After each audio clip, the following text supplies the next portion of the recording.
This week on Jerusalem Dateline, Israel and Hamas agreed to a ceasefire, but where will it lead? Is it the end of the fighting? And Israel's amazing Iron Dome technology, saving lives on both sides of the conflict. But what happens when a rocket gets through? We'll visit a family whose home was hit. And the worst Israeli-Arab violence inside Israel in decades. All this and more this week on Jerusalem Dateline. Hello and welcome to this edition of Jerusalem Dateline. I'm Chris Mitchell. Israel and Hamas agreed to a ceasefire that stopped the heaviest fighting between the two since 2014. More than 200 died in Gaza, while 12 died inside Israel. The ceasefire came after intense pressure from the United States. In 11 days, Hamas fired more than 4,000 rockets into south and central Israel that sent millions of Israelis running for shelter. In response, Israel launched a massive and surgical bombing campaign to stop those rockets. Despite devastating damage to its military infrastructure, Hamas and its supporters took to the streets and declared victory. Netanyahu,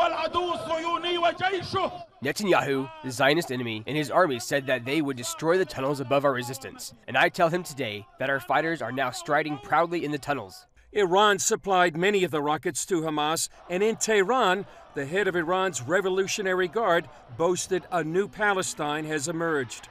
In a live address, Israeli Prime Minister Benjamin Netanyahu told the nation, "The only thing that leads me in making decisions is the security and safety of the Israeli people. If there was a need to enter Gaza with ground troops, we would have done it, but I believed we could accomplish our goals without doing so." U.S. President Joe Biden pressured Israeli Prime Minister Benjamin Netanyahu to stop the fighting.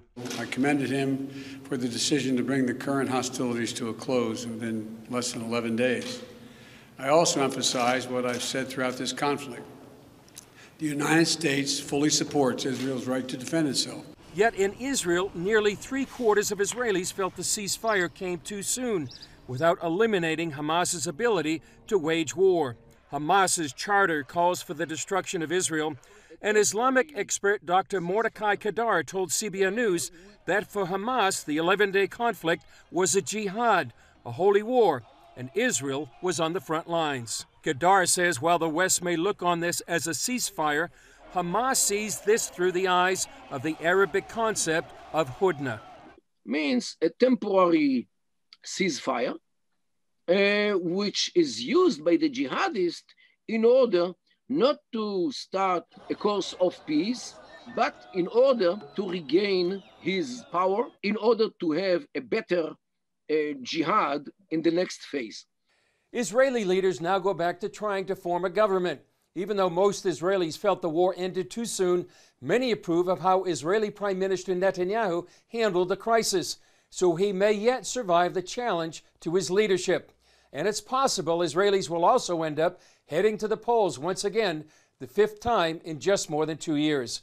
During the conflict between Israel and Hamas and other Islamic terror groups inside Gaza, I talked one-on-one with former Israeli ambassador to the U.S., Ron Dermer, who addressed a number of issues, from Israel's right to defend itself to the importance of evangelical Christian support for Israel.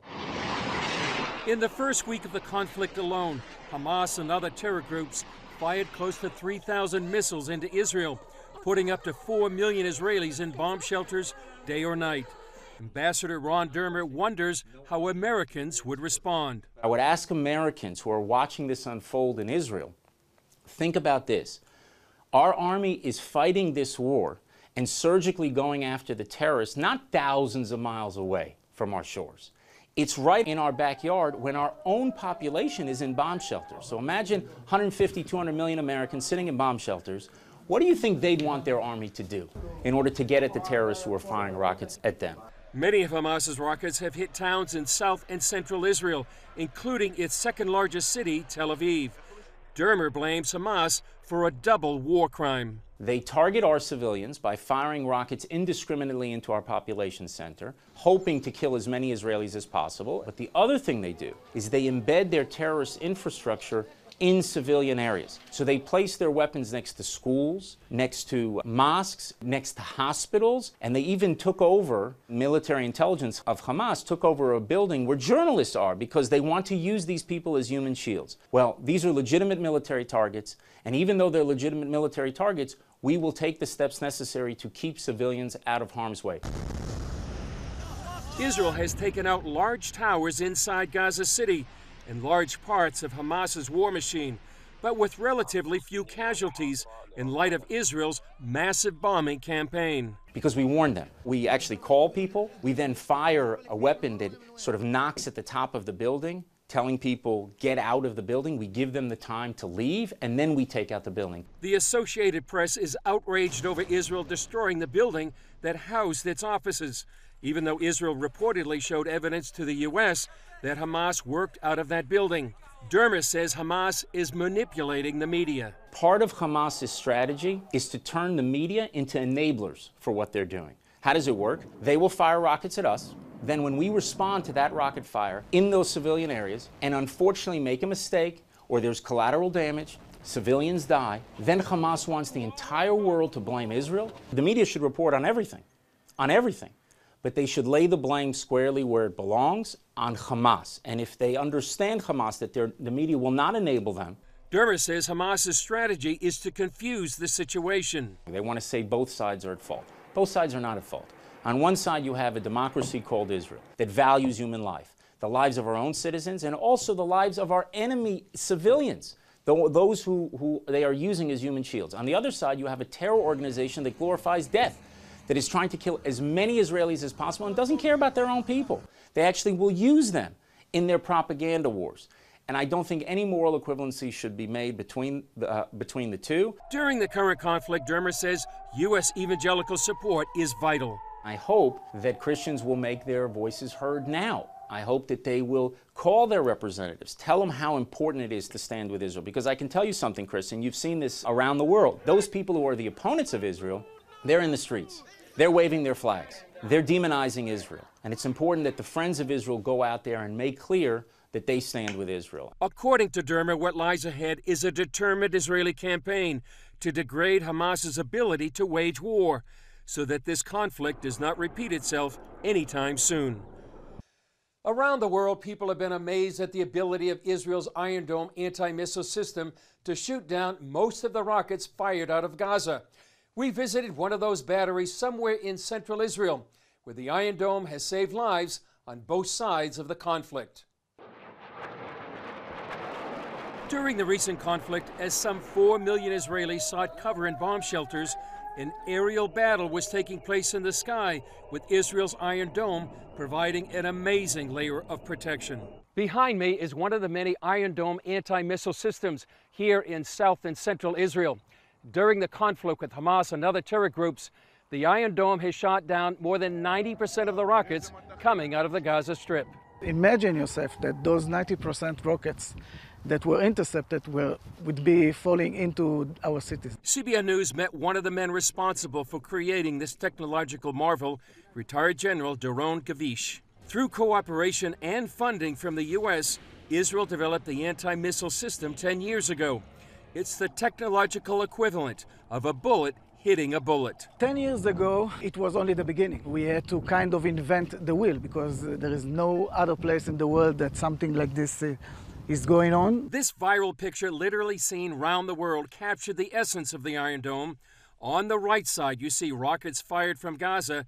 Then on the left side, Iron Dome shoots them down. I see, first of all, the willingness of the Hamas to throw rockets into our cities. This is something intolerable, and this is something that we cannot accept. I think neither us and neither any democracy in the world. CBN News experienced the effectiveness of the Iron Dome when we took shelter from a rocket attack and heard the Iron Dome intercept 2 missiles overhead. General Gavish sees it as a true lifesaver on both sides of the fight.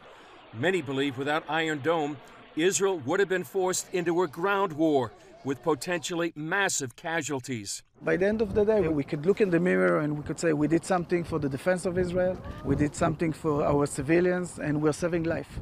And this is what the air defense is doing. Terrorists from Gaza launched more than 4,000 rockets at Israel in this 12-day war. Most that were headed for populated areas were intercepted by Israel's Iron Dome. But here's what can happen when one breaks through. After enduring a night of sirens, Kayla and Javier Montenegro spent Friday night sleeping in the bomb shelter. About 6 o'clock in the morning, the siren went off again. I heard it at a distance because when you're in the shelter, it's not very loud. I got up very quickly and closed the door, and when I turned, I heard a boom. It was the explosion.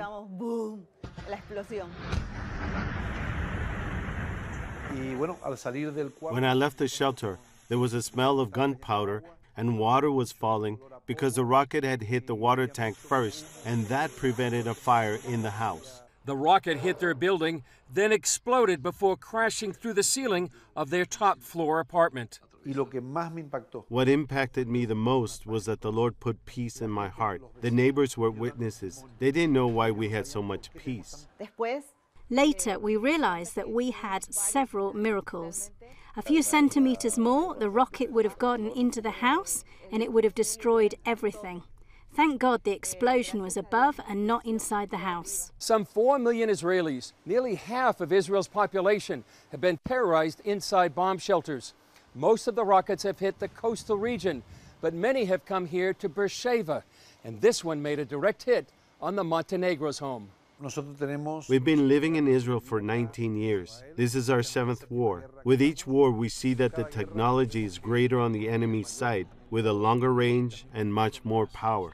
The Jewish agency visited the Montenegros, who are immigrants from Argentina, to show their support. This round has been a very rough one, an intensive one. And I should say it never makes sense, and it never should be natural for anyone, any civilian population, to go through what we're going. And so we are a strong people. We will come out of it, hopefully stronger, but we pray for quiet and for peace for all. Christians from around the world also showed support to the Montenegros, who bear no ill will toward the people of Gaza. The Palestinian people are not Hamas. Unfortunately, they have a terrorist government, and they're the ones that are bringing on this conflict. We all want peace. Jews want peace, but also the Palestinians want peace. The only thing we can do is pray. They are thankful to be alive. We have experienced in our lives the sovereignty of God. Everything that happens is for a purpose, and to those who love God, all things work together for good. I feel we're safe in His hands. God in His mercy allowed His word to be fulfilled. 10,000 may fall at your right hand, but it will not touch you. We thank God we're healthy. We're blessed by God. We want to take this message of peace and hope to Israel and the rest of the world. Coming up, Islamic groups target one of the largest Christian Facebook pages that brought millions together to pray for Israel during the conflict.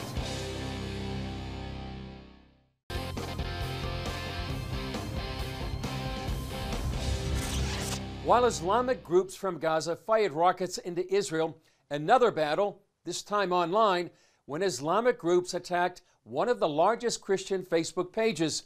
The page brought millions of Christians together to pray for Israel and the peace of Jerusalem. The Jerusalem Prayer Team, established nearly 20 years ago, with a reported nearly 77 million followers on Facebook, saw it suddenly shut down. Mike Evans tells CBN News an anti-Semitic campaign of hate targeted the Facebook page. An organized Islamic campaign coming out of Pakistan, Indonesia, and Turkey targeted our site with over 1 million comments. So Facebook, rather than contact Bible believers and find out the truth, they responded to radical Islamic 911 would-bes and pulled us down. The cyber campaign happened in the middle of the team's prayer time during the conflict between Hamas and Israel. We've been praying for peace. We've been praying for God to protect Israel. We've been praying for peace in Jerusalem. We've been praying for blessing over the Jewish people, protection over the Jewish people. We've been praying for protection over Arab Israelis. The attack campaign was twofold. First came the negative Facebook comments. People coming from anti-Semitic groups calling for for a second Holocaust, people attacking us personally, people making threats upon us personally. Second, the hackers spread a false narrative that Facebook created the page during the conflict and then had people like the page without their consent. Dozens of videos with thousands of views across social platforms celebrated the news that the prayer team's page was down. Al Jazeera also reported on the situation. I'm incredibly disappointed right now, basically, that instead of these anti-Semitic people who are attacking Christians for praying for peace in Jerusalem, for praying for peace, an end of the bloodshed, and instead of stopping those anti-Semitic attacks against us, Facebook has shut our page down. The Jerusalem prayer team is appealing the decision, and Evans has enlisted the help of U.S. and Israeli leaders. CBN News reached out to Facebook, and they provided us with this statement. We removed Jerusalem prayer team's Facebook page for violating our rules against spam and inauthentic behavior. My prayer right now is that Facebook would start to act with, hopefully, integrity on the situation and restore our prayers. You know, in this era, the fact that your prayers could be canceled on the internet is an unimaginable thing. Evans came to Israel to report from the front lines of the conflict as part of a television special that includes many Christian leaders. But it's to bring solidarity for the state of Israel and to oppose the lies to the evangelicals of the world. Evans sees the special as an effort to win the media war and counter what he says is the mainstream media believing the lies of radical Islam. Up next, as the world focused on the Israeli-Gaza conflict, the worst Jewish-Arab tensions in decades raged inside Israel.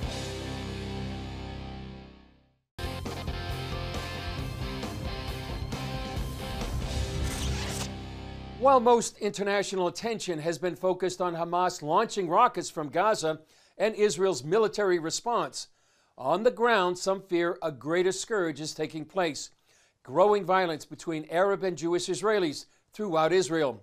We traveled to the mixed Jewish-Arab city of Lod and spoke with police spokesman Mickey Rosenfeld about the situation.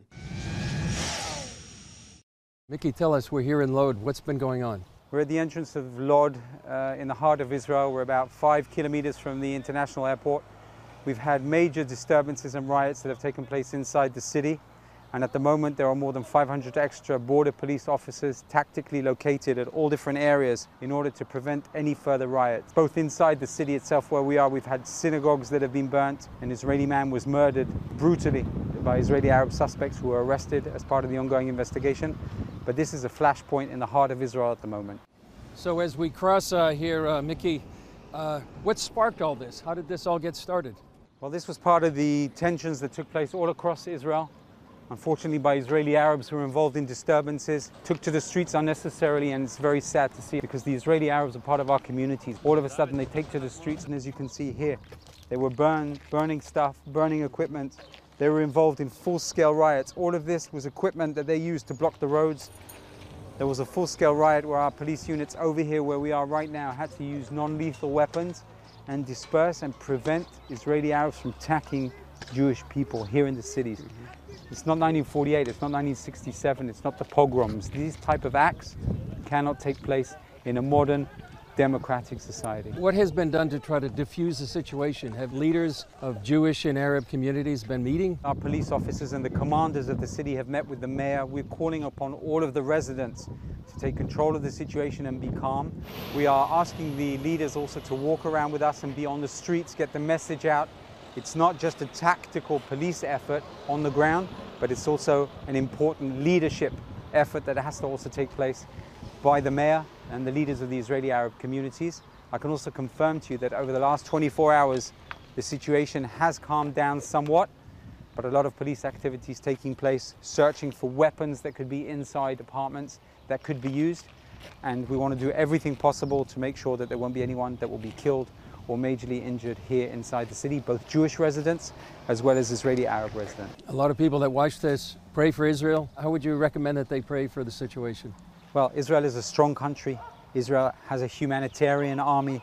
We're praying for our soldiers and our security officers and the Israeli National Police. They're doing everything to protect and serve the country. We've been through difficult times before. We'll succeed in getting through these times as well. And we're hoping that we'll be able to minimize the number of casualties. And that's what we're dealing with.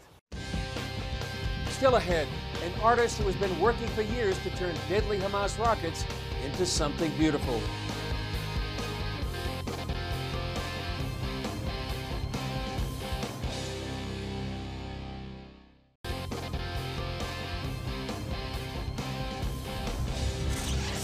As you have seen throughout our show, Israelis have been plagued by rocket attacks for more than a decade.